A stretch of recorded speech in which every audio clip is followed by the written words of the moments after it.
This is all kind of fitting because the television show The Good Place contains a lot of reboots, moments where all of the plans are scuttled and they just go back and start all over again. If you watch the show, you know what I mean.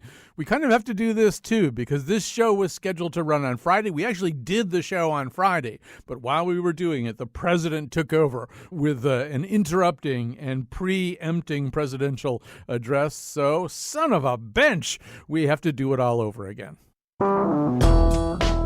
My name's Carmen Baskoff, and I'm a producer for Where We Live. My time at WNPR has been a happy one, mostly. But months ago, I began urging Colin McEnroe and producer Jonathan McNichol to devote some time on their Friday Cultural Roundtable, The Nose, to the television show The Good Place. It's a comedy set in the afterlife. So, you know those situations where people seem like they're listening to you, but they also seem like they're never going to act on your suggestion? Well, that's how they acted. The Good Place contains some very profound messages about how good and bad can exist in the same person. So I brought out my bad side. And now they're doing the show. Because they're afraid. I hope you enjoy it. You're welcome.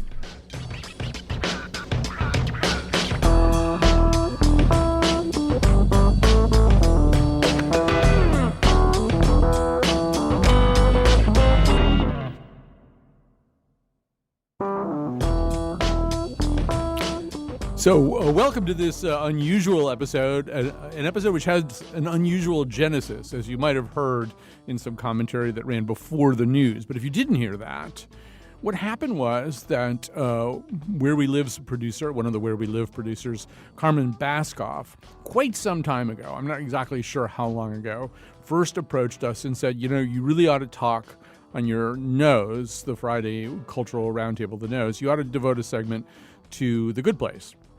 And neither I nor Jonathan McPants, the producer of said show, had ever seen The Good Place. And we kind of did that thing. You know, it really is true that, that's okay. And that didn't actually work somehow. It's just such an incredibly good technique most of the time.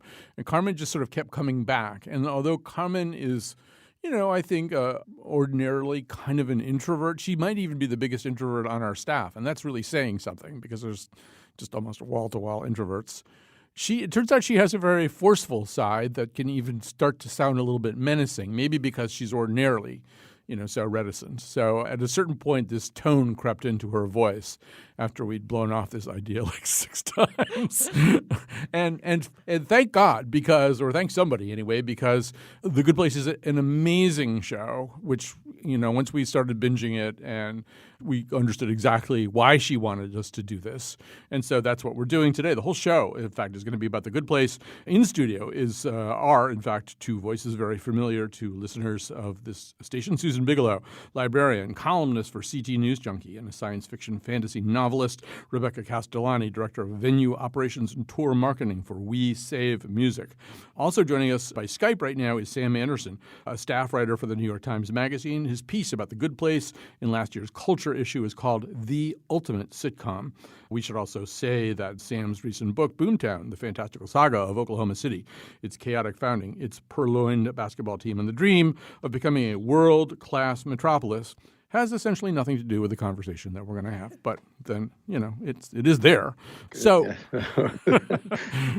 I think, first of all, for those of you who are coming in cold on this, maybe the best thing to do is to begin at the beginning and say that season 1 of The Good Place, it's now finishing up season 3, has finished season 3, found a almost sociopathically corrosive personality named Eleanor waking up in the afterlife and meeting the presiding something or other of the afterlife, someone named Michael, played by Ted Danson. Eleanor is played by Kristen Bell. Let's just hear a little bit of how that went. So, you, Eleanor Shellstrop, are dead. Your life on Earth has ended, and you are now in the next phase of your existence in the universe. Cool. I have some questions. Thought you might. So who was right? I mean, about all of this? Every religion guessed about 5%. except for Doug Forsett. Who's Doug Forsett? Well, Doug was a stoner kid who lived in Calgary during the 1970s. One night he got really high on mushrooms, and his best friend Randy said, "Hey, what do you think happens after we die?" And Doug just launched into this long monologue where he got like 92% correct. I mean, we couldn't believe what we were hearing. That's him, actually, right up there. He's pretty famous around here. So, maybe my biggest question, is this... Well, it's not the heaven or hell idea that you were raised on. But generally speaking, in the afterlife, there's a good place and there's a bad place. You're in the good place. You're okay, Eleanor. You're in the good place. Sam, I'm going to start with you and just say, when you pitched this idea to the New York Times Magazine, what was your pitch? Why did you think it deserved a pride of place? Because the show blew me away. I mean, my story was kind of like yours. I had not heard of it, and I think it was deep in the second season. And I heard about it on a podcast, and it sounded right up my alley. And so I started watching it, and soon I roped my wife in, and we watched the whole first season. And then we roped our kids in, who were 14 and 11, and we all binged the first season again, and then the second season. It was just like nothing I've ever seen on television. And to me, it was like, it's just one of those kind of magical, like near perfect works of popular art, I think. And it hit on so many levels that television shows and especially sitcoms don't really get to. So I was just excited by this thing as a work of art. And I wanted to try to articulate what was so great about it. And really, as just like a fan, I wanted to go out and hang out on set and see how it got put together. So I got to do that for a couple days. There's something about the adoption curve of this series that's a little bit different from other really hyper-popular series. In a way, it kind of reminds me of Hamilton in the sense that, if you say, no, it's a musical about Alexander Hamilton, and it's mainly, in hip-hop and stuff like that, that doesn't sound like a very good idea. And there's actually kind of a Hamilton joke in The Good Place. But if you try to describe The Good Place to somebody, it doesn't necessarily sound great. And that may be why it takes people some time to get to it. I think both of our in-studio people have had kind of the same experience. In fact, Rebecca, you sort of faltered and started back up. Yeah. In my household, I am the dark TV watcher, and my partner is the light TV watcher. You like the murdery shows, I think. The more murdery, the better. And so I don't really go in for sitcoms typically. And my boyfriend was watching it. I believe he watched the first episode right when it came out, and I really didn't respond very well to it. I was sort of half watching, not really. Thought, yeah, there's some funny jokes in here. I really love Ted Danson. I love Kristen Bell, but it just didn't grab me. And it did grab Steven, and he continued to watch it. And as the weeks went on, I caught myself really starting to pay attention to it, especially she's not a human or a robot. She's more like a walking Siri named Janet. And Janet really got me. She's this like infinite database of knowledge that can supply anyone in The Good Place with any answers they're looking for. And she's played by Darcy Carden, who just does some of the most incredible, and I believe a lot of it is improvisational work on the show.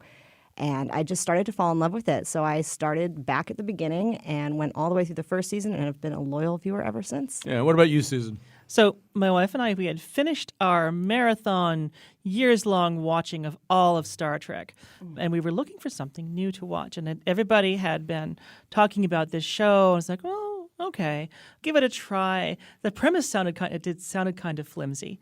I wasn't really, the idea of, oh, someone's in the afterlife and then this whole premise.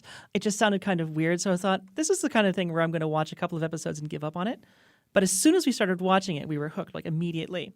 And this was only about like 6 months ago. So we immediately just started binging the entire thing. This is such a binge-worthy show. It's really, it's almost as if it's been created to be binged. Yeah. I find it actually surprising sometimes that this is actually on the air and it airs I have weekly. to wait a week? Yeah, what's up with that? But no, because every episode ends on this sort of cliffhanger, it draws you right through into the next one. You have to watch the next one. Oh no, you have to keep going. So yes, we just inhaled the series, and it just, I'm a little obsessed with it now, I have to admit. Yeah, it's easily accessible. So, Sam, it's funny that you mentioned Star Trek, not only because Janet is sort of a dateable data. Yes. But, Janet just is quite a bit more physically appealing than Data ever was on his best day. But I think also, Sam, this is an ensemble series. It really has this tremendous, mainly 6-person ensemble, and I think ensemble series have in some ways lost a little bit of their popularity, or they aren't quite what they used to be. But I would argue that this is perfectly balanced. You've got Kristen Bell playing this, mostly unrepentant chronic sociopath. You've got an indecisive philosophy nerd drowning in scholarship, a name-dropping, humble-bragging supermodel, super rich giantess, a shrimpy, dopey swamp city gamer with tremendous joie de vivre. You've got Janet. We already talked about her. And then the extraordinarily complex eternal being who is ultimately neurosis-ridden and is always in just the right amount. In addition to being Michael, one of the things I love about this performance is he's never not Ted Danson. There's sort of a way in which he's always a little bit Ted Danson, but just enough. But, Sam, I don't know what the vibe was on the set. Well, I do a little bit from reading your article. But this seems like a really perfect kind of ensemble. It really is. And when I was trying to think about the different performances, I was thinking about Jamila Jamil, who plays Tahani and who's just a joy to be around in person. And I was telling someone about it. I was kind of like, well, she's the standout performance. She really steals the show. And then I think, oh, wait a second.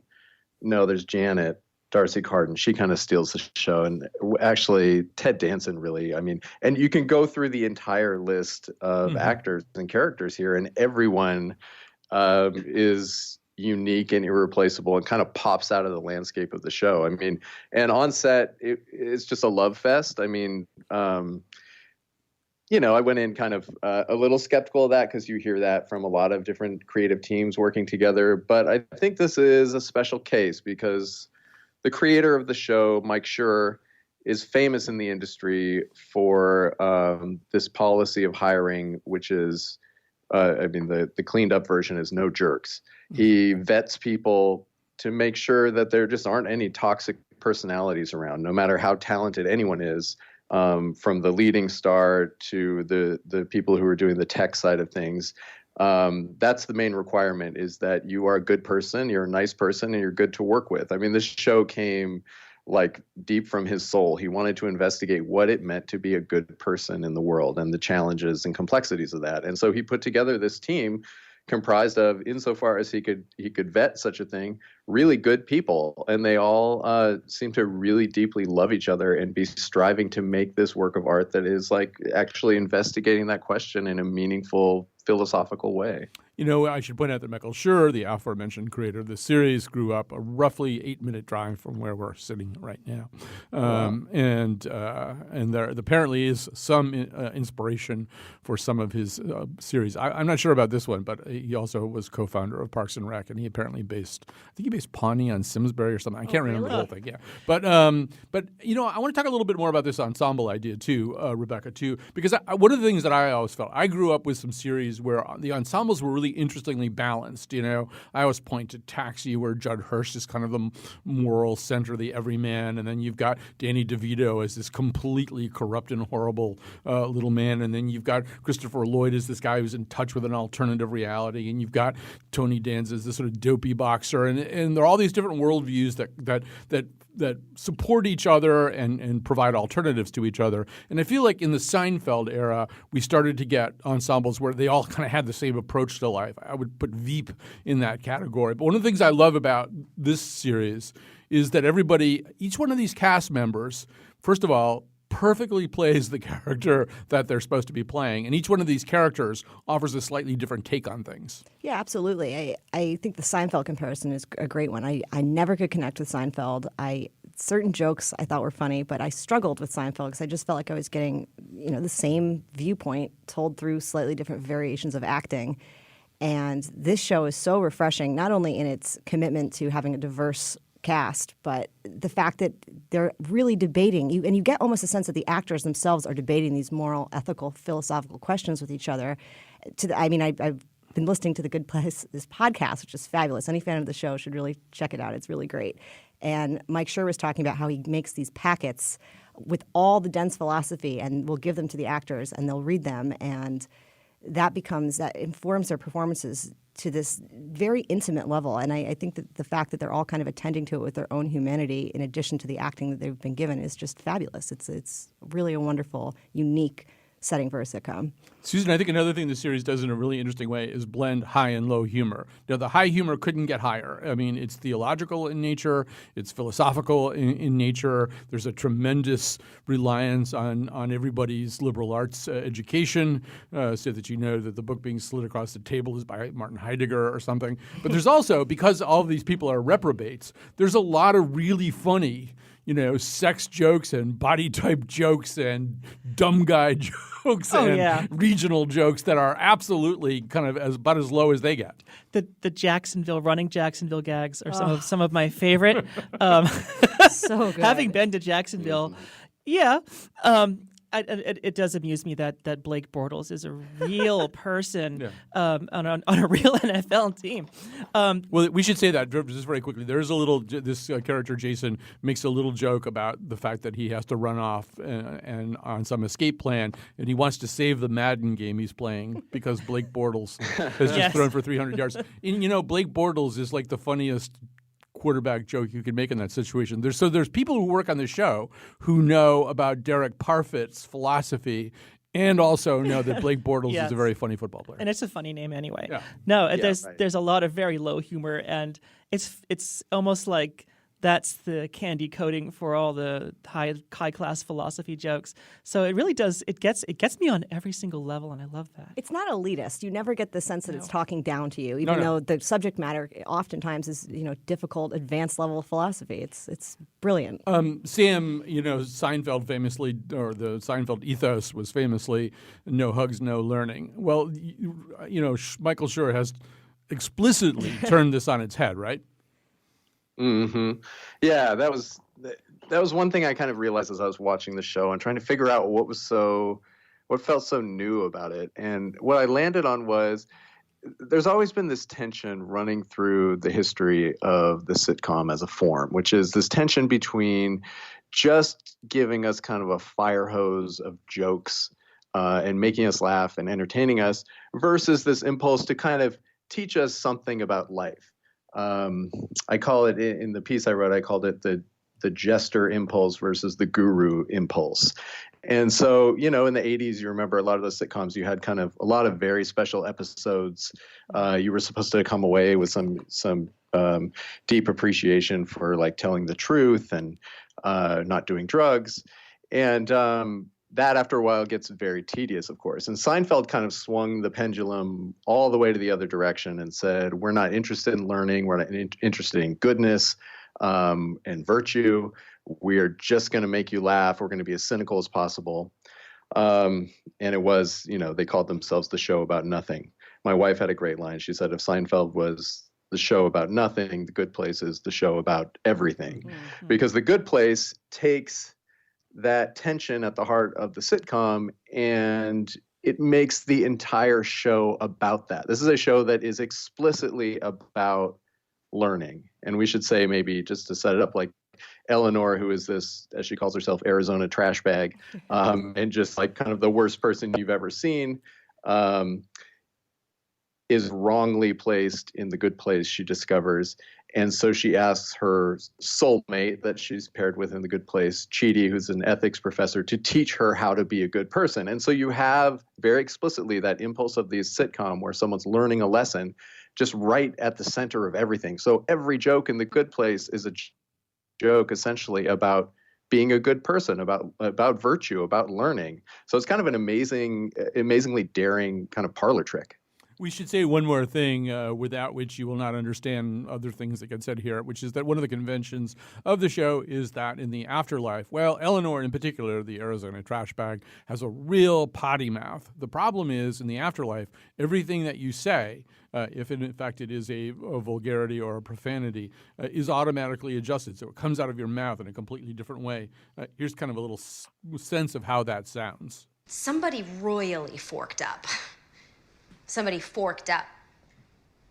Why can't I say fork? If you're trying to curse, you can't hear. I guess a lot of people in this neighborhood don't like it, so it's prohibited. That's bullshit. What the fork? Who are you? Too high. We're a condescending bench. Okay. All right? Okay. Things only started getting crazy after I was an ashhole to everyone at the party. Ugh! You know I'm trying to say ashhole and not ashhole, right? I got that, yes. Okay. Yeah. We're forked here, aren't we?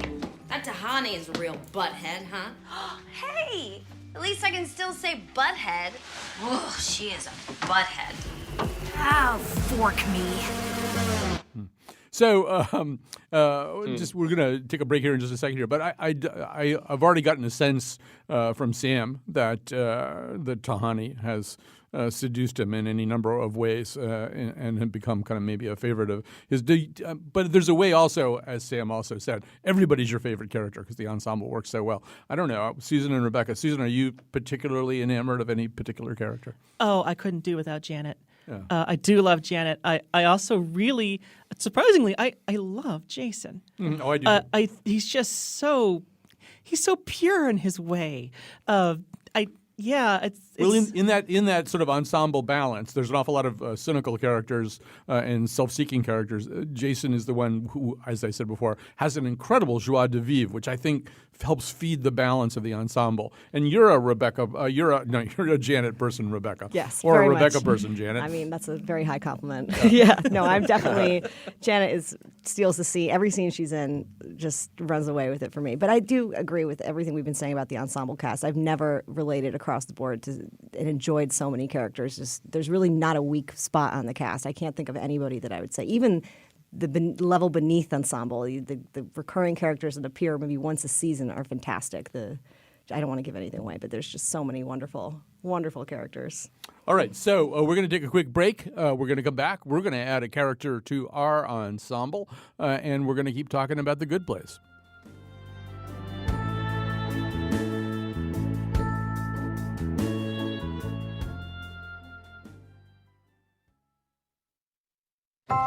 Excellent progress this week. Tahani devastated by party mishap. Eleanor continues to be a selfish monster, creating burden for Chidi. Selfish monster? I brought you back from the brink of an existential coma, dude. No, I have to embellish on these fake reports so that my boss doesn't get suspicious. But really, I am grateful you pulled me out of my funk. Well, now that you've become acquainted with existential crises, I thought we could read Death by philosopher Todd May. Sounds like the perfect beach read. All right, so a philosopher getting name-checked on The Good Place. Peter Singer's probably on the phone to his agent saying, how do I get this? So in studio with us talking about The Good Place, our two regular panelists of The Nose, Rebecca Castellani and Susan Bigelow, who's now a regular panelist on both The Nose and The Wheelhouse, which is like, being on the Celtics and the Red Sox. And Sam Anderson, staff writer for The New York Times, did a piece about The Good Place in last year's Culture issue. It's called The Ultimate Sitcom. Now joining us is aforementioned name-checked philosopher Todd May, a philosophical advisor on The Good Place. His most recent book is A Fragile Life, Accepting Our Vulnerability. Todd May, welcome to the conversation. It's good to be here. So maybe just begin by telling us how did you become affiliated with this show? Well, it was quite by accident. One of the writers, Dan Schofield, had read my little book on death, recommended it to Mike Schur. Mike read it. Apparently, it caused tension in his marriage because his wife found him reading it at night. It's a little book with a dark gray and a raven on the color. So it's not the kind of book that you generally bring to bed. And in any event, apparently the marriage outlasted my book. So later he called me up, or he emailed me and said, are you interested in talking about this a little bit? We Skyped for a couple of hours, and then the one thing led to another. Skypings, meetings with the writers, and then several videos. Maybe you can say a little bit more about, we've tried to convey the role that academic philosophy, that moral philosophy plays on this show. And it is both steeped in it in terms of plot, but also layered on in a very direct way. And I think it's in the first season and maybe one of the first couple of episodes, this character Chidi, who is a professor of moral philosophy, or was until he died, is doing a little dry erase board lecture. And you can sort of see kind of through his armpit the last name of Derek Parfit. Well, that's kind of, that's going a little bit up the bookshelf. That's not Aristotle or a name that everybody would know. It's sort of a signal that, no, they're going to go deep on this, right? Right. Well, and I think one of the things is that they have issues that they want to discuss, things that they're thinking about, stemming from what you talked about earlier in the show, which is Mike's attempt to want to think about being good. So the issues lead them to the philosophers, and the philosophers are whoever it is that is going to be able to respond to that issue. And Derek Parfit writes a lot about identity, about what it is to continue to be a self. And when you think about the show this way, these are people who are selves, who have died, who are now in another dimension, who come back into the secular world as selves. So how are they going to think about their identity? And that's an issue that really comes up in the third season, which will lead them to a philosopher like Parfit. I want to ask the in-studio panelists, particularly maybe Susan, you in particular, because you really have been binging, and I've been binging a bit too. Do you find that the kind of frame of this show kind of creeps into your real-life decisions? I'm finding, because I've done nothing but watch this show in my spare time, and now I'm looking at everything through that lens all of a sudden. Seriously, no, I suddenly find like the philosophy of the shows and what does this mean to be a good person in this case? And if I do this, does that it has all these unintended consequences? And sometimes I find myself in a Chidi-like panic where I can't make a decision. So thanks. But no, I actually do because I like to think about this stuff. This is interesting stuff to me, thinking about what makes a good person, what makes a moral person, especially today. I find myself thinking about the show and its connection to everything else that's going on in the world. How do you be a good person in such a complicated world? How do you be a good person when everybody around you seems like they don't care anymore? It's good that way. It gets me to think about this stuff. It's really, really useful. Yeah, Rebecca, how about you? Is there kind of an afterburn going on? No, I absolutely think even when a season ends and I'm left with this gulf in between seasons, I find that I'm thinking about the show a lot. Usually a show ends and I'm done with it and that's that and close the book and I don't think about it until it restarts again. But this definitely carries over with me. I think it's important to note that the way they determine whether you get into the good place or the bad place is based on a point system. So I definitely find myself thinking, like, do I really want to listen to the Red Hot Chili Peppers right now? I could lose some points. So... I was wondering. I wanted to ask both Sam. We'll start with Sam. I don't know how much of this Michael Schur was sharing with you, but it seems to me that obviously there's kind of an adult learning course going on in this show for both the characters and us watching it. But it seems to me also that there are some things that are going on a much more plot and character driven level that are also in an unspoken way explorations of philosophical and I would say theological questions too. I don't know if what I'm saying is resonating with you at all, Sam. Well, I think what you're saying is, we have these explicit references throughout the show, often in the form of jokes, but often in the form of little explainers of the works of famous philosophers and not so famous philosophers. But you also have on a much deeper level, those ideas woven into the fabric of the show in ways that, let's say there was no character of Chidi who's teaching another character moral philosophy. It would still be a show if it had these plot elements that was deeply about moral philosophy. So they're referencing them explicitly, but they're also really trying to explore through storytelling the borders of these issues of what it means to be a good person, what it means to depend on other people. Is it the same thing to be a good person as to want to be a good person? Are those things in conflict with one another? You see these played out in the choices that the characters make. And I think as the show progresses, you get this really beautiful lesson in interdependence. One of the other academic philosophical books that comes up quite a lot is a book by a philosopher named T.M. Scanlon called What We Owe to Each Other. And that's really an idea that a lot of the action in the show orbits around is what do we owe to each other? And the characters, as they become better people, start to orient themselves more around the obligations that they have to other people rather than just their own particular fate and point totals. Todd, I have so many questions about all this, but maybe I'll start with one. When it seems like every time I read an article about this or listen to a conversation like this one, I hear the word philosophy or philosophical.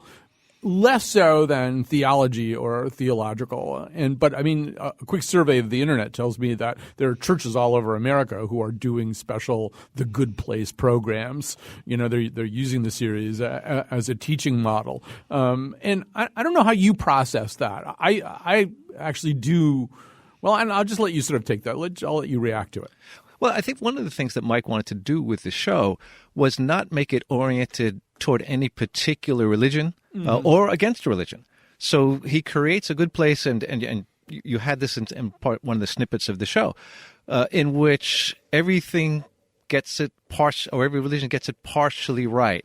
So this is something that can be open to religion, but doesn't proselytize in one way or another, and doesn't, by the way, proselytize philosophically either. So what it does is it sets things up so that you can be religious or not religious, and the show can still speak to you.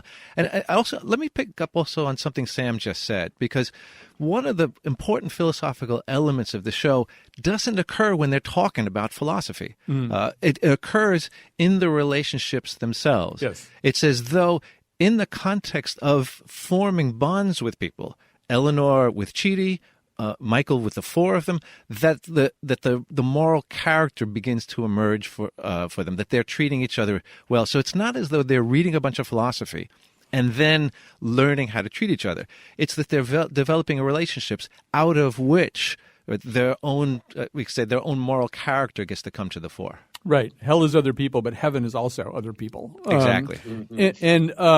So, yeah, I want to talk. I think we can do this without any spoilers. We should say that more than a typical sitcom, I would say this is also a very plot-driven show. A lot is done. I mean, season 2 is very different from season 1 in its configuration, and so on. And we're being very, very careful so that if you just start at season 1, episode 1, we're not going to blow anything too badly for you. I don't think. I think we can talk about this without screwing it up.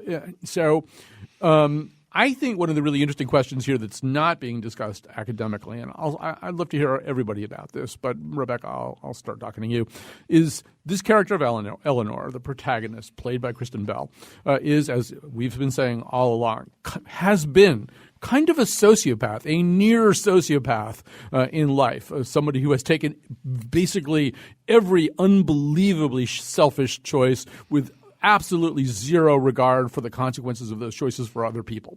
And yet somehow or other, there is a sense that runs through this series. And I have to also say, I'm not on season 3 yet. I've been binging and I haven't quite caught up. So I don't know what changes. But I have a sense that that moral progress can only be made by, or at least with the help of Eleanor, that Eleanor somehow or other is the key. And that's a very theologically interesting question. Yeah, I think if you look at where the characters all start off, objectively, Eleanor is the worst. I mean, she is just unapologetically not a good person. And the fact that she becomes the linchpin that keeps this group together and keeps them on track beyond Chidi's lessons, you know, she's really the impetus outside of the classroom to get them all thinking about this stuff and keeping them together. I think that's a very interesting character development because she doesn't ever fully divorce herself from some of her more odious tendencies. She's not like she suddenly starts taking moral philosophy classes and is perfect. She really struggles with a lot of this stuff, but in her struggle, it allows the other characters to kind of get in touch with the parts of them that aren't maybe not so moral. And I think it's definitely very smart to position Eleanor as that linchpin for the rest of them. Yeah, there's some sense, Susan, that morality is something other than perfection. That's true. That perfection seems like it's completely unattainable. But morality is all contained in your actions and your relationships with other people. And I love how that it sort of grows throughout the first season and then again in the second season and going on and on. How these people cannot get any better without each other. They need each other. They need these relationships in order to become more moral and more sort of fulfilled and happier people in a lot of ways.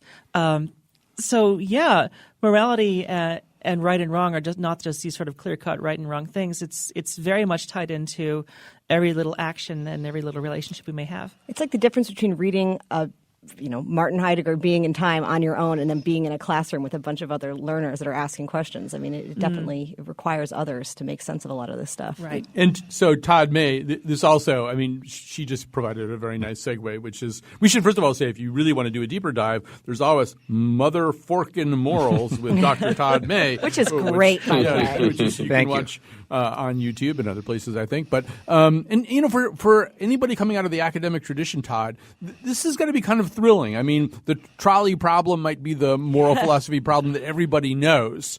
But, until a certain character snaps his fingers and actually gets the trolley rolling, we've never seen it before. Right. Actually, and I want to say something about the trolley problem specifically. But actually, let me say first that I don't commend anybody to read Martin Heidegger on their own. That was an extreme example. I just want to establish that point before we move on. Don't do it. But the trolley problem is interesting because in philosophy it tends to be talked about as though it were an abstract issue. And what's great about the show is by placing Chidi in it, now all of the emotional components come out that often get lost in philosophy. And I asked Chidi during one of the podcasts whether being in the trolley made the problem feel different for him, right? And he said, aside the fact that they were shooting carob syrup into his mouth, right, but that in fact it did feel different. And one of the things that sometimes gets lost in academic philosophy is the emotional component because people get abstracted in their head. And the show brings that out without forcing it. I was going to say forcing it down your throat would be a terrible thing, given what I just said. Yeah, Sam, once again, I keep coming back to that idea that really, in all the ways that everybody else is talking about right now, this show connects, pretty abstract concepts to real humanity, which is what great teachers do too. I mean, I think about, books like Cicely Bach's books on lying and secrets. You can read those books and absolutely understand your world better. There's nothing abstract about it, or very little that's abstract. I don't know what your visits to the set or your conversations with the performers have told you about that. Yeah, I keep going back to this idea. One of the things I came away from, we were talking earlier about the nature of morality and it being not an issue of, it's not an on-off switch. And it's not about becoming a perfect person. And I think the most powerful idea that I left with is very simple. And I write about this at the end of my piece, but the third season really pivots around this idea. And it's simply the notion of trying. And it's just that word, which is so powerful to me right now. And Mike Schur talked a lot about that. In this kind of endless firestorm of conflict and scandal and compromise and distraction, in the face of your own failures and the failures of the people around you, the really heroic thing on a moment-to-moment, day-to-day level is just trying. You just try your best, and it's so hard to do. And that's something I saw on set. It was fascinating watching them put this show together because I don't know if any of you have ever been on a sitcom set. It is an alien world. I mean, it's just a different – I had watched the show and loved the show, and I walked onto the set and saw these human beings performing the roles that I had just been watching on this flat screen. And I was like, what are they doing? Why are they acting like this? Because in a three-dimensional space, human to human, it looks so weird. And they're surrounded by these huge, this sort of industrial architecture of equipment. And they move it 3 centimeters and then they do the lines again. And watching them in person, they don't seem like they're acting like real humans at all. It's bizarre and it's hard. It's just so tedious. But they just keep grinding through it, and they just keep trying. And it was kind of inspiring to see how hard everybody was working to put this show together, how much work it takes to create 10 seconds of a television show. And that, I think, really was the deeper theme that Mike Schur wanted people to come away with, especially at the end of season 3, was like, it doesn't stop. You don't solve the problem and then you're good. You try and you grind and you get through the slog moment by moment every single day. I've found that really inspiring. I want to talk about one more thing that kind of surfaces in season 2, I think, and Todd, that is this notion of this still small voice, to use the Latter-day Saints term. But let's hear how Eleanor talks about it. This would be B2. You never once stopped trying to become a better person. And I just... Why? I don't know. I mean, whenever I would do something crappy on Earth, there would be a little tiny voice in the back of my head that would say, Eleanor, don't grab that handful of olives from the salad bar. You know, you didn't pay for that. Or, Eleanor, don't spit those olive pits onto the floor of the grocery store. That's not cool. Or, Eleanor, that old man just slipped on your olive pit and he fell down. Don't use the fact that everyone's distracted to go back and steal more olives. I get it. This ethics stuff, it's hard and it's confusing. It is such a buzzkill. But it does get rid of the little voice, because at least I'm trying to do the right thing instead of the crappy thing. And I gotta say, man, I don't miss the little voice. So, Todd, we're back to Sam's idea of trying and that notion that maybe we do have some kind of built-in moral capacity. Maybe you could say what you see Michael Schur doing with this. This is actually a fascinating moment in the show, because a lot of the show does try to take up philosophical positions and views that are already there. This is a case where Mike's starting to put his own cards on the table. He said he believes that we do have a voice of conscience that sometimes orients us, and that we listen to it at times and then we don't listen to it at times. And one of the issues that comes up, if you're thinking about this, is where does the voice come from? Is it built in? Is it the case, there's an ancient philosopher, Mencius, who thinks it's a built-in voice. There are other philosophers who think, no, it's not that it's built in, it's that we have sympathy for people around us, and then that gets extended to people we don't know. There are other philosophers who think that, in fact, what it is that we're just born socially, and all of the morality and the voice of conscience gets created as we go along. What Mike has done is he hasn't taken a position on any of that, but he says, however it has occurred, we have a voice that begins to orient us if we listen to it, or, to come back to Sam's point, if we just keep trying to listen to it. All right, we're going to pause there. We're talking about The Good Place. Season 3 has just ended. You've got plenty of time to catch up. I think we've done a good job talking about a lot of aspects of this show. I don't think we've successfully conveyed how forking funny this show is. I mean, it's really, really funny, like laugh out loud funny every episode. So if that got lost in all of our high-flown contemplations, I don't want it to.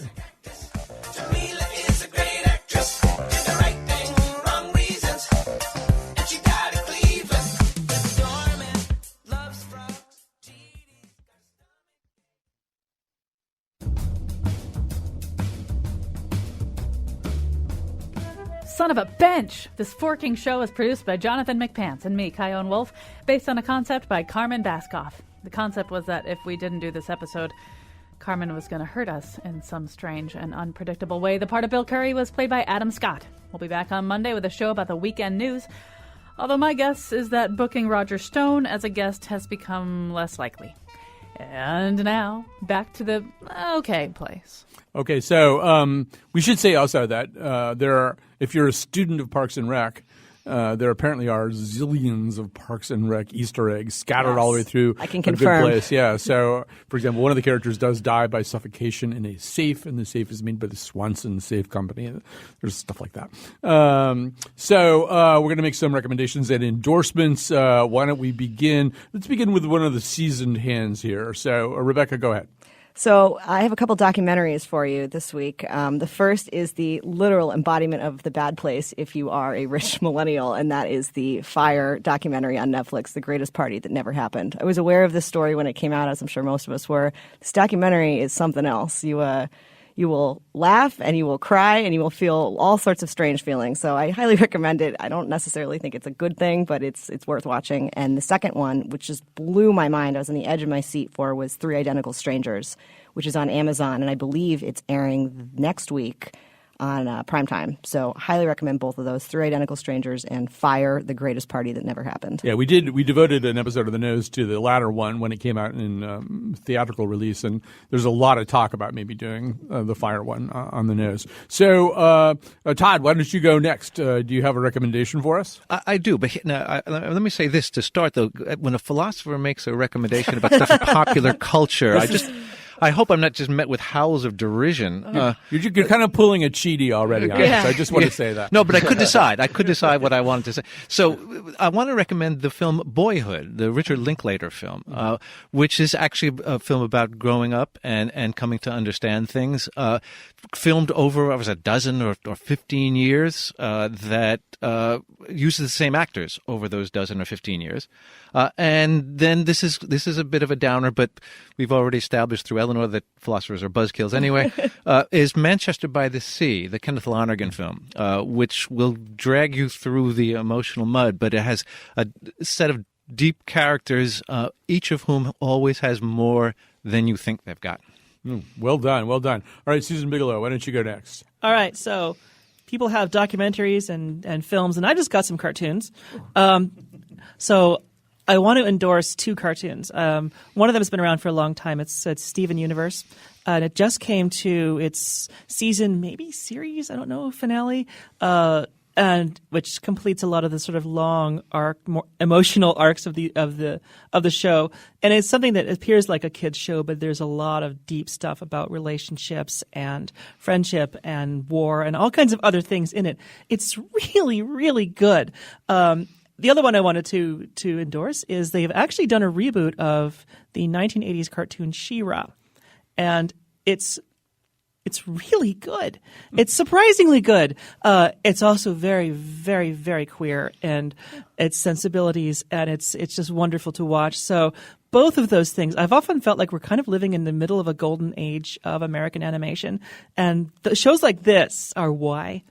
All right. So before we go to Sam, I want to just, since you mentioned cartoons, I had a cartoon memory while watching The Good Place, and that is from the cartoon version of The Tick. Although I think this appears in at least one of the live action versions of The Tick too. So because there's a moment in The Good Place where one of the characters has a full blown existential crisis, grasps through the reality of death and impermanence for the first time ever. And I was reminded of a scene in The Tick where the moth explains to the Tick, "Everybody dies, Tick," and the Tick goes, "Everybody?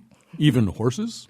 I love the Tick. So it was great. All right, Sam Anderson, what have you got for us? Well, now that season 3 of The Good Place is over, if you have a hole in your TV watching schedule, I cannot recommend highly enough a British TV series called Detectorists. It is, I think it was on like BBC 4 or something. It's 3 seasons long, and it's a contender for my favorite television show of all time. It centers on these two characters in rural England who are metal detector enthusiasts, and so they're just kind of this great buddy story about these two guys who hang out looking for things in fields and find almost nothing ever. And there's almost like a touch of like a Samuel Beckett play about it or something, but it is created and written by and starring the actor Mackenzie Crook, who people might know best from if you watch the original British version of The Office. He played the kind of string bean, bug-eyed weirdo named Gareth, who's the sort of nemesis to the main character, and he was just an absolute weirdo. Well, it turns out he's a complete genius, and he's written this brilliant piece of television. So it's called Detectorists, and I cannot recommend it highly enough. All right. I'll do one recommendation kind of connected to our themes today.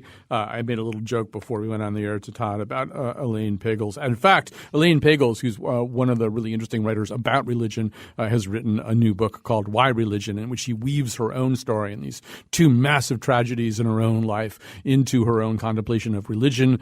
And I should also say that I believe on the 21st of February, Elaine Pagels, who I've had kind of this academic crush on since about 1976, is going to be on the show. So I'm pretty excited about that. Also, I was trying to think of some piece of culture that I'd seen recently that wove in some of the themes from The Good Place. And what I came up with is I saw at the Roundabout Theater in New York recently a reboot of Stephen Sondheim's Merrily We Roll Along. And this is done by the Fiasco Theater, an amazingly inventive troupe that kind of specializes in deconstructing old works, whether it's Shakespeare or Sondheim, and doing it in a new way. This is, in fact, a musical about how people lose their moral compass. This is, in fact, a musical about what happens to people when when all of the ideals they start out with become stripped away from them, and some of their illusions are shattered. So and this production, I mean, the original production famously was done at the peak of Sondheim and Hal Prince's popularity, featured young actors like the completely unknown Jason Alexander, speaking of Seinfeld, and closed after 16 performances. So this has been an attempt to kind of redo it. All right, I want to thank everybody who was on this show, especially in studio, Susan Bigelow and Rebecca Castellani, Sam Anderson, staff writer for the New York Times. His piece about The Good Place in last year's Culture issue was called The Ultimate Sitcom. Todd May, a philosophical advisor on The Good Place, and his most recent book is A Fragile Life, Accepting Our Vulnerability. And, of course, we want to refer you once again to Mother Forkin Morals with Dr. Todd May, which you can watch as a digital video product. All right, we have to go. Thanks very much for listening, and we'll be back on Monday.